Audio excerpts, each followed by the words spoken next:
Welcome to Eventualists, Real Stories, Eventual Experiences, a new Meetings Today podcast for tomorrow's talent and today's leaders. Co-hosted by me, Taylor Smith. And me, Hannah Elston. The Eventualist sheds light on the unexpected realities of life as a business events industry professional. And today we are excited to welcome our next guest to the podcast. But before we do, Taylor, hello. Hi. It's been a minute since we last filmed one of these. How are you? Have you got anything nice planned coming up? I am excited for Meetings Today Live, our first event of the year. It's just around the corner. I'll be leaving Sunday to head up to Milwaukee for our first event of the year. And that's very exciting because, just the Meetings Today team will be together in one room and we all work remotely, so I don't get to see them often. And it's just kickstarting a great season of events. I feel like after that first event of the year is when things just start rolling and they don't stop, right? So I'm excited about that. And that's a little bit of what's new. But Hannah, I know you've got a lot of new stuff going on. You were working from another country for a couple weeks. Tell us what little adventures you've had. Yeah, well, I was. So I actually thought it's funny we were talking about this in our episode with Preston last time, but one of the things that Gen Z professionals obviously talk about a lot and really value is that ability to work remotely. And so I really put that in practice over the past couple of weeks, and I worked from España, so San Sebastian in northern Spain, which was gorgeous. It meant that lots of my work days finished with sangria in the sun and way too much cheesecake. I am now officially on a diet. I've been eating nothing but low-calorie ramen since I've come home. But yeah, no, it was absolutely amazing. And the culture over there is just so different. And because of the time zones, I was able to work a little bit later and like have dinner later. Oh, it was absolutely lovely. Thank you, Taylor. Of course, it sounds like the life that I want to be living. I'm jealous. One day I'll get out there. I'm planning to go back for sure. It was beautiful. So definitely, if you don't utilize your remote working, I highly suggest you take the time and you travel somewhere and you enjoy working from another country with another culture somewhere. With that, Taylor, shall we get into bringing on our guest today? Yes, let's go. Let's get in with the latest new eventualist and a dear friend and colleague of mine, Chloe Richardson, who brings 17 years of strategic insight to her role as head of content at Event Leaders Exchange.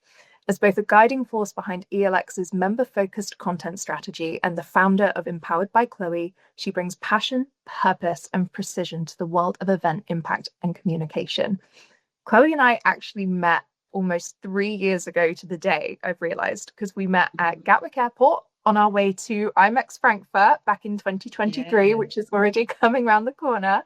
And honestly, we hit it off then and we have been friends ever since. So I'm incredibly excited for this episode with Chloe today. We're going to dive into why burnout has become such a common experience in events, what causes it, how to identify it, and why we shouldn't be afraid or ashamed to talk about it. So Chloe, I know you said you've got no secrets. You're here to talk about those real conversations. So let's dive in. Thanks for joining us. Thank you so much for having me. I'm feeling an element of pressure after that incredible introduction. So thank you both. But yeah, I'm ready. Let's get it all out on the table. No holds barred. I'm not messing around today. And when it comes to burnout, actually, when Hannah first reached out to talk about this topic, I was a little bit like, oh, I don't feel like this is something I know that much about. And then we had a bit of a chat and I was like, wait a minute, this is kind of everything that I live and breathe. So yeah, really thrilled to be here talking about this with you guys. So excited. I knew as soon as this topic came up, I thought there was no one better to bring on than you, to be honest, because there is no one else I go to for advice around this kind of stuff, really. So I know you've got loads of wisdom to share today. As we start every podcast, we're going to ask you a little question. You're already very well established in the industry, but how have you identified with being an eventualist? Yeah, an eventualist. I think what common mistake people often make is that they think that once you're past the first 10, 15 years of your career, you've got no learning to do, right? The adventure's over, the journey's over, you've got all that expertise and thought leadership, and there's nowhere to go beyond that. And I don't think that's the case at all. And in fact, I really live my life embodying the idea that I get my happiness and fulfillment from achievement and from challenge.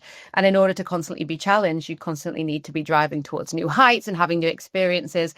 And I think that's exactly what an eventualist really is. It's about knowing you don't don't know everything, and being open to these experiences and open to growth and open to learning, and knowing that no matter what stage of your career you're at, there's still ample opportunity to develop personally and professionally. Hannah, I think we might have to rewrite our definition after that. That was so perfect. Wait, can I just say, as I was speaking, I was like, this sounds scripted, but I swear I haven't read the questions. I totally forgot what we were even really going to go into today. And that is just what it is. And what I'm going to just draw out as an example here. I did a mentorship scheme a couple of years ago as a mentee. And I had so many people come up to me saying, you're a mentee, shouldn't you be a mentor? And I almost felt a bit silly for wanting to know more and develop. And so whilst I think when you're slightly younger and more junior in the industry, there is a pressure of feeling like you don't know enough, there's also that kind of reverse pressure when you get a bit more established in your career, where people expect you to know everything, or at least to think you know everything. And that's just not the reality. So I think learning, growth, it is for everyone. And I like to try and amplify that message as much as I can. That couldn't have been more perfect, I don't think. We could end the podcast there. She's like nailed it. No, I love, and I think it's so relevant as well, because I remember growing up, my grandparents always used to say to me, you're never too old to learn. And I used to, teach them how to sort things out on their phone and so stuff like that, his email password and whatnot. But it's true in your career as well. There's always going to be something new that you can learn. And anyone that thinks they know everything definitely does not. When we put that pressure, though, Chloe, that you said to, as an older or more established industry veteran, to that pressure that we have to know everything, even if it's subconscious and we don't even know we're doing it, that might be when burnout starts to creep in a little bit, because we're not asking for help and we need to know everything and do it all. Yeah. And I think as well, we put this pressure on ourselves, yes, to know it all, to be able to do everything, but also to lead by example. And when you do have new people coming into the industry, my fear for those that have been here a long time, and that's why we're starting to see burnout, especially in senior leaders, they're not taking the time to look at their own experiences and their own struggles because they're too busy focusing on their graduates or those that are new to the business. And that is a huge problem that I think we're facing. And not only are we working so hard, not only do we have fewer resources than ever, budgets are shrinking, as we know, we're having to do more with significantly less, expectations are rising, whether that be from our stakeholders or our attendees, and the pressure lands on us. And that's where the book stops. And so I think it's human nature to not want to appear weak and vulnerable. And I get it, because psychologically it does make sense. But the problem is you will get to a point where you just can't take it in your brain anymore. And that is when internally you start to crumble, and then externally you start to crumble. And so I've been talking about it quite a lot over the last year or so, particularly on LinkedIn. I'm a huge advocate of just saying, you know what, I'm not okay. And I had a tricky end to the year, which Hannah knows a lot about. And people were coming up to me saying, how are you doing? We were at events, we were running events. And I was just like, you know what, I'm not going to pretend anymore that everything's easy. I'm just going to be honest. And actually, not only did that do me a world of good, because it releases that pressure from inside of me, it also meant that other people felt comfortable with being open about their struggles and their vulnerabilities. And actually, I think as leaders in this industry, that's something that really needs to be represented. That is okay to not be okay. And since then, and since I posted a bit about that on LinkedIn, I've had messages from people saying, thank you so much for saying this. As a result, I've told my boss I need a little bit of time off, or I started to add diary blocks that mean that I get some free time to do exercise or spend time with my family. And just knowing that me saying I'm not okay made a few other people be able to say it too, I think is a really powerful thing. So yeah, burnout is something I think is worse in our industry than many others. I mean, what is it? It's the third most stressful industry, they say, after military and caregiving.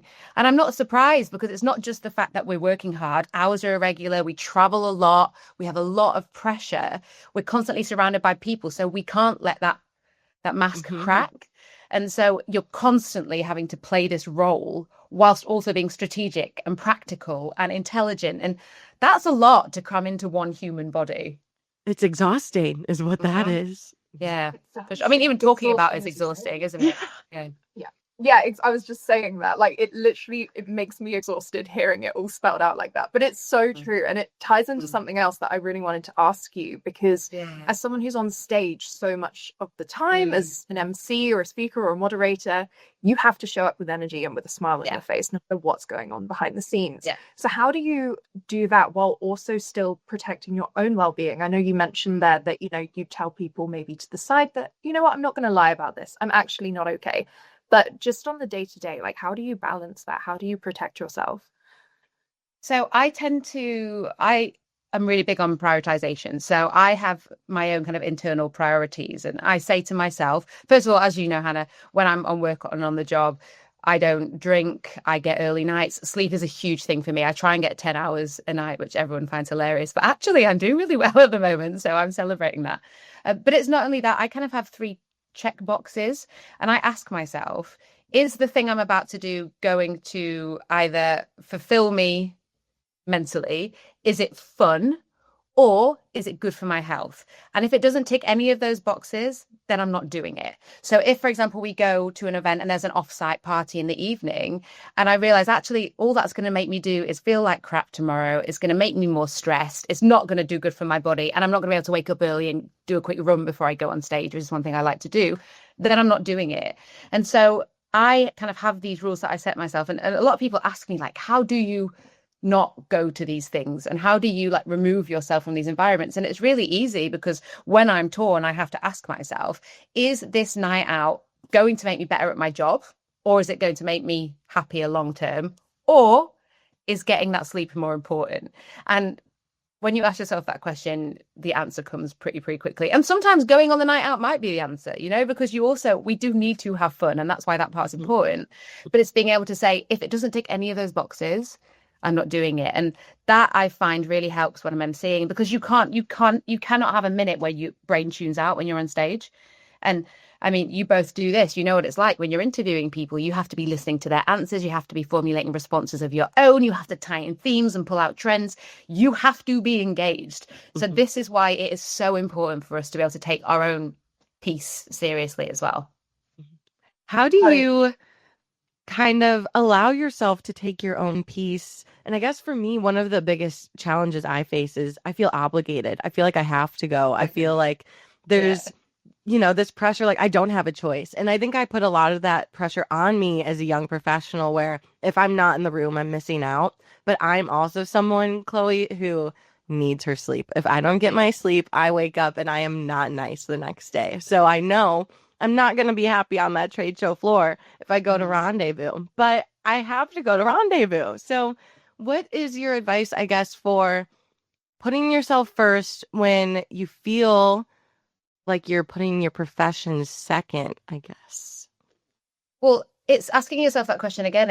Is this really going to benefit my career? And the answer could be yes. And that's also fine. And hey, I go to Rendezvous every year. And in fact, actually, it's also maybe picking and choosing, because I'll go to Rendezvous and I know I'm not going to do anything else that week in the evenings. So it's about cherry picking, in the same way people cherry pick which of our events they attend. We have to do the same. We cannot go to every single event, and we wouldn't expect our attendees to go to every single event in their sector throughout the year. So let's treat ourselves with the same respect we would treat our attendees, and just say, let's pick one or two of these this week that we want to go to. And that's because we'll enjoy them, but also professionally we'll gain from them. And the others, I'm afraid, unfortunately, I can't prioritize them this time around, but maybe let's see if we can go to them in 2027. So this is another thing, another rule that I have is I don't say no, but I believe in the power of no. And the reason why I believe in the power of no is because I say no, but. So if somebody says, can you come to this? Or can you get this done for me before next week? When I know I'm at my mental capacity, I will say, no, but I can do it if you can extend that deadline by 3 weeks. Or no, but I know somebody else who could come tonight and take my place, who'd be a really valuable addition. So I think if you kind of use the no but rule as well as having that internal checklist, you're covering yourself for all bases, and you're also not putting someone else out. Because I think that's the worry, especially when you're new in the industry, is you don't want to upset anyone else, you don't want to disappoint them. It's that constant crushing feeling of, oh God, if I don't go to this event, someone's going to be unhappy with me. But if you're presenting them with other options, then they are going to be happy. And if you just explain, unfortunately, I can't go tonight just because I know tomorrow won't feel great, but I've got a great colleague who's going to come and bring all the fun and be incredibly entertaining, and they will do it on my behalf this time. No one's going to begrudge you of that. We're all human. Chloe, I have to ask you something because you know I am a FOMO sufferer. I Yes. have the worst FOMO. And Yes. I think because we work in this industry as well, and especially I'm obviously in event marketing, creating FOMO is what I aspire to do all the time. Okay. And everyone else in our industry also does a very good job of it. So I always have FOMO. Can you talk to me about JOMO and how you handle your JOMO? Oh my God. Yeah, absolutely. I'm glad you brought this up. First of all, for those of you that are listening, watching, and don't know Hannah that well, you will know she is the worst at FOMO. Taylor and I don't know each other very well, so Taylor might be the same, but Hannah makes me laugh. She will do a 12-hour flight. She will land on 8 hours time difference. She'll be exhausted. She'll have worked all day, and she has to go out. And like nothing you say to her will keep her in her hotel, even though she knows it's not the right thing for her and she's going to feel it in the morning. She still does it. And it makes me laugh because, like Hannah said, I believe in JOMO, which is the joy of missing out. And unfortunately, I don't think it's something that you can be taught. It just kind of comes with experience. But I get such pleasure in not going to social events. And it sounds really bad. And I love socializing. I'm a huge extrovert. It's one of my favorite things to do. However, there's also other things that I love. And so when I'm able to tell myself, because I haven't gone on that night out, that means I can go to bed at 9 o'clock. And not only will I have an excellent night's sleep, but it means I can get up and I can run for an hour in the morning. And I know tomorrow's going to be a great day. And that's all I need for my mindset to see that as such a joyful decision that I've made. And I never regret it. There's never been one party I've not gone to that I felt bad about afterwards. And I love that everyone else is having fun.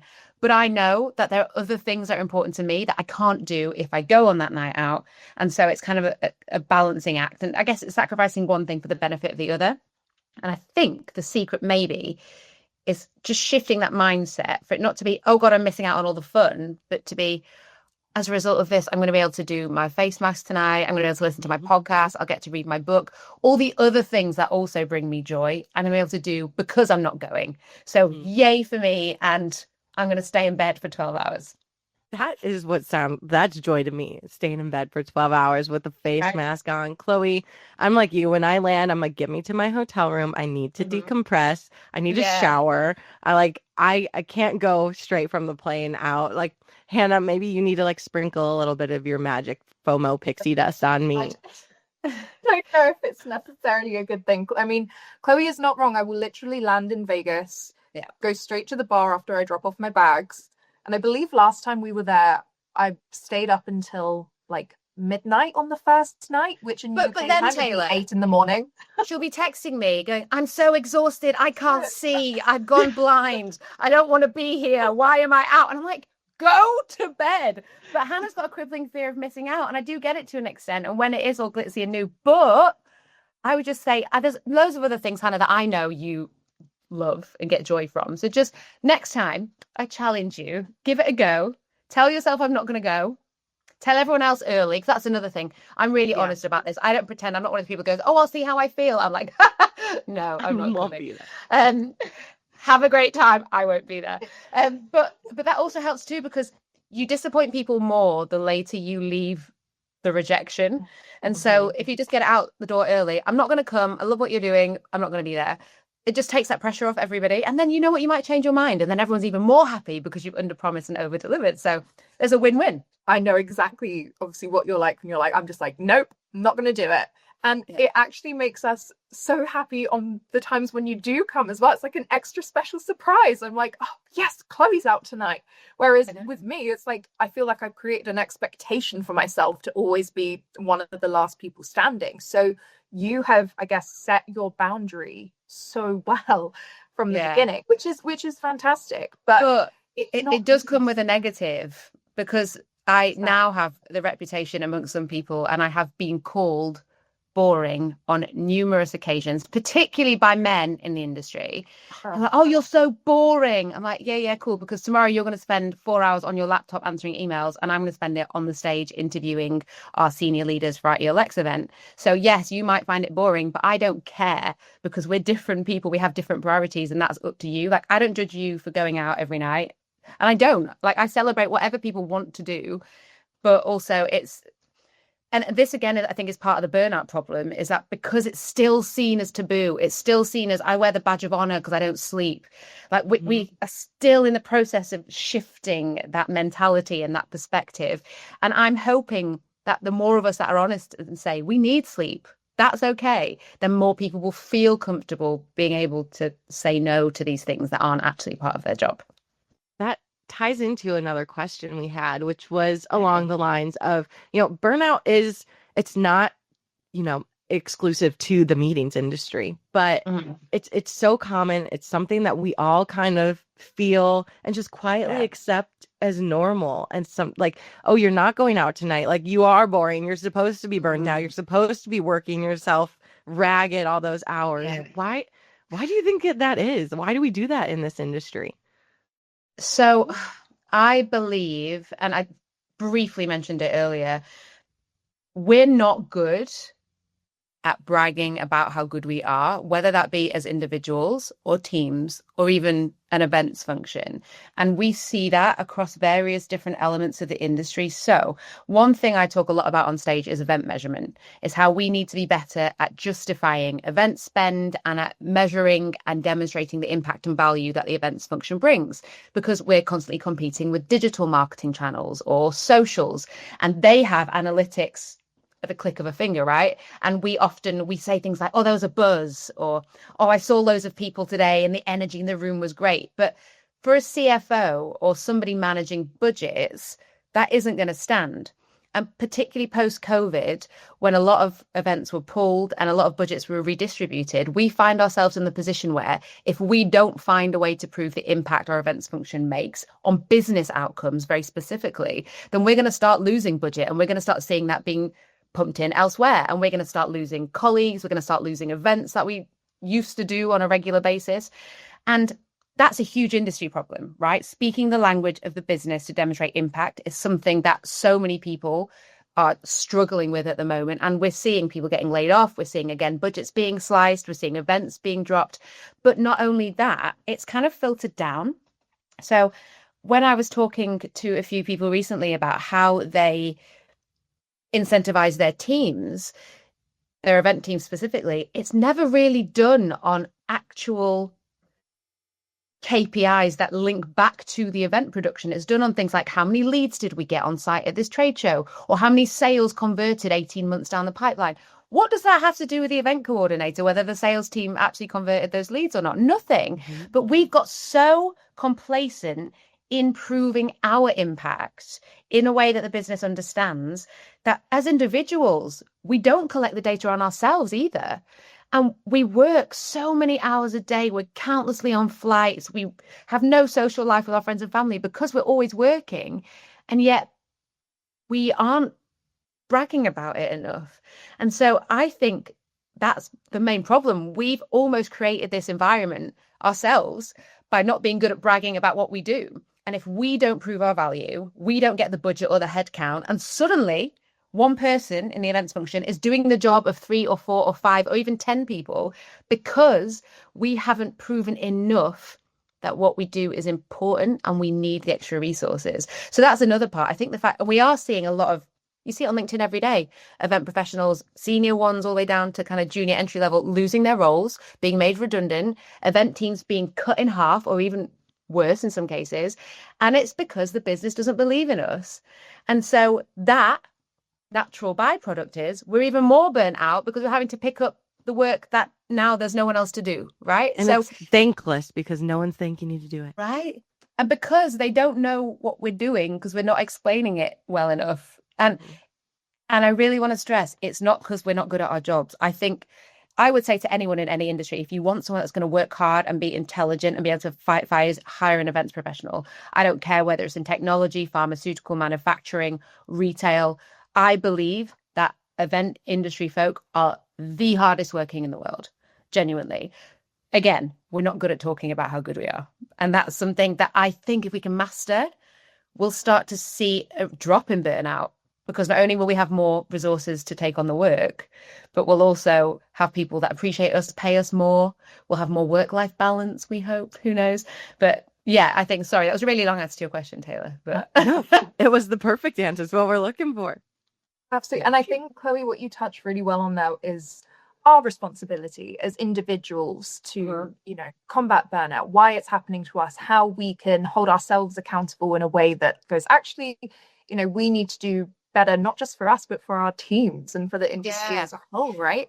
And so we've spoken quite a bit about the individual's responsibility when it comes to burnout. But I would love to know from an industry leadership perspective, what responsibility do organizations have in preventing burnout and not just reacting to that?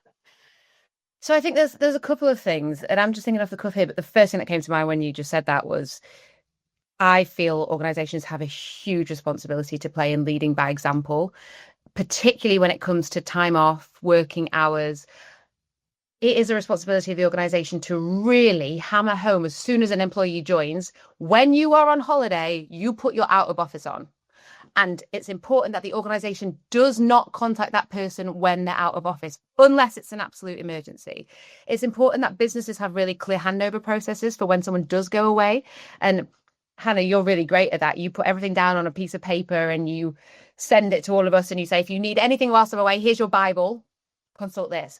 But you weren't like that when you first started, because you just didn't want to disappoint anyone, and you were constantly replying to emails in the middle of the night when you're off on the beach and whatever it is. And I remember I took you aside. You remember right at the beginning, I was like, Hannah, you're on holiday. But the problem is leadership often doesn't teach us the right example. And when a leader replies to messages whilst they're on holiday, they are telling their employees and their team, I expect you to do the same. So that is the culture change. Leaders need to take time off. Organizations need to put processes in place to make sure that people are covered when they're not working. And once it starts coming from the top, it should filter down, and then it will just become habit. Working hours, again, make it clear what hours you work. And around that, turn off your notifications. I don't get team notifications after 6 p.m. and I certainly do not get them in the weekend. And if I'm traveling, yes, I might do a little bit of work because I'm a contractor, right? So I have to work flexibly, but I would never message anyone else expecting them to respond to me out of office.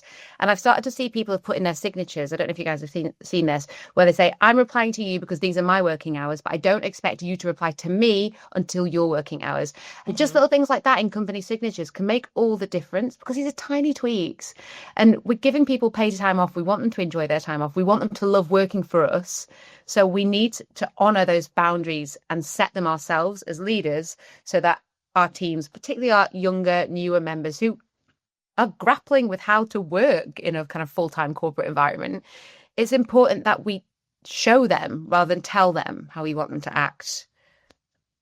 Chloe, that you've just reminded me, that was such a wake-up call when we had that conversation, because I took my laptop with me to my girls' trip in Greece.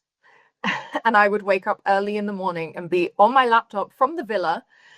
And honestly, at the time, I was like, wow, look at me, like I'm working so hard and all of this. And actually, I'm looking back like, no one wants to be that guy. All my girlfriends just wanted to go out for breakfast, and there I am on my laptop checking in on my registration numbers. Like, that's not a flex. They were probably feeling bad for me at the time, right? And so now, like you said, the biggest thing that I could do to protect myself was I made a document called Hannah's Brain, is what I called it. And I just said, if it's not in here, I do not know the answer.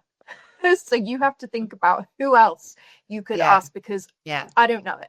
So that was my way of like protecting my space, to be like, I don't need to bring my laptop, because absolutely anything you could want from me is here for you. And I think one of the things that I've had to do since stepping into a leadership role myself is create that process for members of my team when they're away. They don't need to do I don't need their whole brain, but there is a process that we have to make sure that whatever needs to be covered is covered, and whatever we can, if we have a question, we can find it somewhere online. And I think that has been such a great evolution that we can I have think each other's I think it back. has too. I think huge organizations need to be doing the same thing, and they don't. And Yeah. the problem with the example you gave, like you working on your girls' holiday, not only probably were your friends a little bit annoyed that you weren't joining it in, not only were you probably a bit annoyed because you weren't having as much fun as they were, but then I don't imagine probably, and I am one of your colleagues, but your colleagues probably after the first, like they weren't like, oh, thank you so much. They probably just took it for granted, right? And so you end up resenting your work as well because you're like, I've done all this, give me extra recognition. But actually, you need to be able to set your own boundaries and say, you know, I'm not going to do this week. And that's that. And another example I can think of when we did the briefing for this call, obviously you guys, we did it on Teams and I put my camera on because I was hiking in a mountain in Cape Town. And you were like, that's so funny. And I was just like, I want a work-life balance, but also I want to sometimes blend the two. And if I can have a call whilst I'm up a mountain, why not? Because I wouldn't host an event from like Camps Bay, but if it's a briefing call, why not? And so I think it's things like this as well. The more leaders have calls where they're dialing in on a walk or even at the airport just to maximize time, do it. And I think then your team are going to look and say, oh, I can do that too then. And it just, not only will it create a much more positive working culture, it will reduce burnout, but also it will increase loyalty because people will feel like their own time is respected. And that's another phenomenon we see, particularly with millennials, but it's drifting into Gen Z. People are leaving jobs so quickly now. I mean, I think the average Gen Z, like 2.5 years, 2.5 years, Mhm. right? And so, and I think my record is like 3.5 years. I've been at ELX for 4.5, and that's the longest time I've ever spent anywhere. And it's that again, it's because when you feel like your company doesn't value anymore, generally because they're giving you too much work, you're generally overworked, but also they don't respect your boundaries. That's when you leave. And so what a great way to reduce churn too, to set by example. I love it. I have to add as well, so quickly, Taylor, I just have to add that with that trip as well in Greece, when you were saying, you know, I bet you weren't getting like loads of thanks for doing that on your holiday from anyone on the team as you're doing it. That is because I guess no one's asked you to do that. Exactly. You're like kind of going above and beyond for yourself. And actually, I got the opposite. I didn't get thanks. I got in trouble because it was, what are you doing on your laptop at 5 a.m. in the morning in Greece on a Friday? You said you were taking the time off. Take the time off. And not everyone. Was that me that said that to you? I'm really sorry. No. But I think I actually swore at you in capital letters and was like, Hannah, get the F off your laptop. Go and enjoy your holiday. We need more people like that, Chloe. It's true, but hopefully we'll all start to do it, right? Because as a generation, like you guys are a little bit younger than me, but we're in similar generations. And if we all talk about this a lot and say, this is what we expect, then sooner or later, when we are the leadership workforce, this is how life will be for everyone. And we'll laugh. It'll be the new normal. On holiday. Yep. We need that new normal.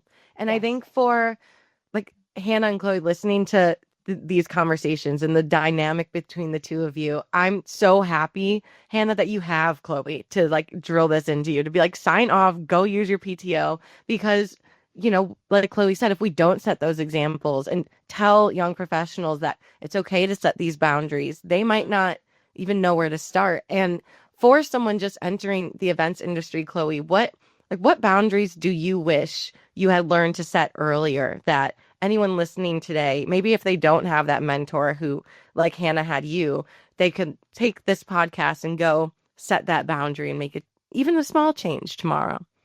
Oh gosh, okay, this is hard. Because I've always been quite good at saying no to stuff. But no, what I probably would say, and one thing that I've got much better at now, which I do as habit, is I did allude to it earlier, but calendar blocking. So I think a really good way to set boundaries is to be really open and honest about the fact that you, first of all, it can be really easy, especially when you're working from home, to sit in front of a desk and just sit here for 9 hours and just bash out work and be super productive and amazing. But then you haven't given your mental health or your own time any consideration at all. And so what I do now, which I wish I'd have done 10 years ago, is every afternoon or every morning, I block out time for exercise. And nothing will impede that time. And it's important for me that I get that, but also it's important that others see that that's what I'm doing, so they feel comfortable to do it too. And I wish someone had told me that when I was younger, because I felt so embarrassed about like needing to get outside for half an hour. I'm not a big kind of lunch person, But what I do like to do is exercise. So instead, I generally work through lunch, but I'll do my exercise in the morning.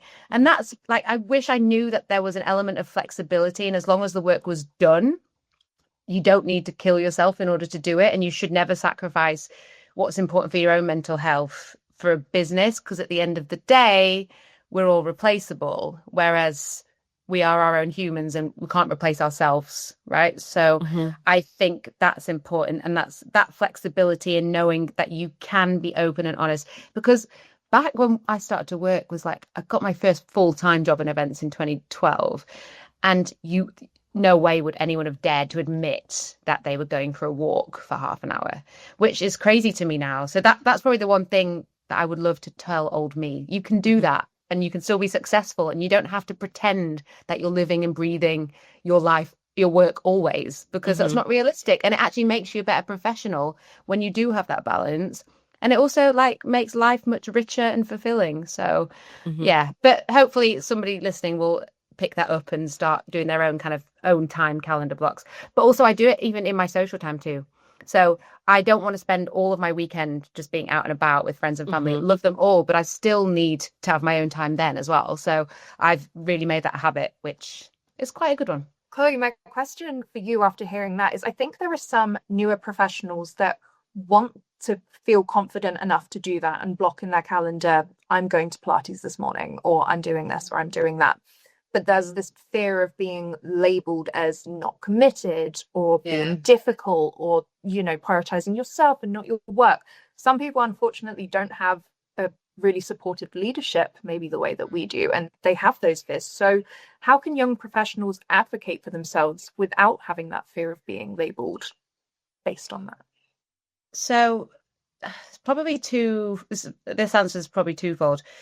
First and foremost, I would suggest, and this is something that I hate suggesting to people because it feels like you're like counting hours and it almost feels like a score sheet. But I do think it's important to note down what it is that you do and what you achieve during the day. And not only does that make you feel confident in, oh my God, I've done so much today, obviously I'm going to go for that half an hour run. But it also means if you do get questioned, you've got something to present back. So again, it's about having the data and insights to prove the impact and the value. So there's that side of it. And I used to have an Excel spreadsheet that had a new tab for every month that I would list everything I'd done on every day. And I used to look back and I was like, wow, I've done so much. Why am I beating myself up about the fact I wanted to go and do a spin class? Like, this is insane. So there's that side. But then the other side is, even if your leadership aren't perhaps that understanding, I would try and find an internal advocate that is. So I would seek out somebody within the business that maybe you've seen be really clear with their own personal boundaries, or you've seen them talk about it, or even you've seen them out on a run during a call. Have a chat with them and ask them, would they feel comfortable to advocate for you, or how they did it, or the conversations they had internally, because having that internal support can be really valuable.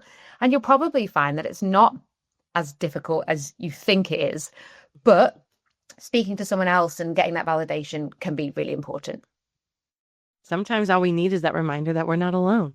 Oh, that was so beautifully put. Thank you, Chloe. And I mean, you have helped me personally through my career journey with this in particular so much. So I'm really honored to be able to have you on here and share more of that wisdom with our listeners. So thank you so much. This has been so lovely. I've been really looking forward to bringing you on.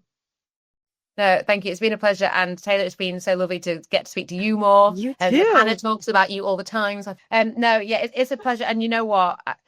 I really am, and I know I say it, but if there is anyone listening who wants to reach out about this and has any other questions, or just even wants to maybe vent about something, like, I am a good person to do that with. I'm honest, I'm independent, and I will tell you really what I think if that's what you're after. And I am hoping we are going in the right direction, and I think progression is being made. But again, it needs to come from the top. It needs to be embedded throughout a business, and individuals also need to feel comfortable to be able to assert their own boundaries. So thank you so much for having me. It's been so lovely to chat. Hopefully I'll see you both soon. Yes, see you soon. Snaps for that. Thank you, Chloe. Taylor, I think it's time for us to wrap this up. Yeah, you wanna take us out of here, Hannah? I'll take us out. Thank you all for listening to this episode of Eventualists and diving into real questions and experiences shared by us and our listeners. For more Eventualists content, follow Meetings Today's social media platforms and eventualists.podcast on Instagram. Whether it's a bold question, an anonymous confession, or a candid conversation with a courageous podcast guest like Chloe, the Eventualists are here to unpack it openly, honestly, and without judgment to help teach emerging leaders lessons they will find useful in their careers eventually. We're your co-hosts, Taylor Smith and Hannah Elston. This episode was produced by Meetings Today's Maddie Willis. If you liked this conversation, add to it. Email Maddie at eventualists.podcast@gmail.com. New episodes of Eventualists will air every third Thursday of the month. Thanks for tuning in. We look forward to sharing more experiences and conversations with you eventually.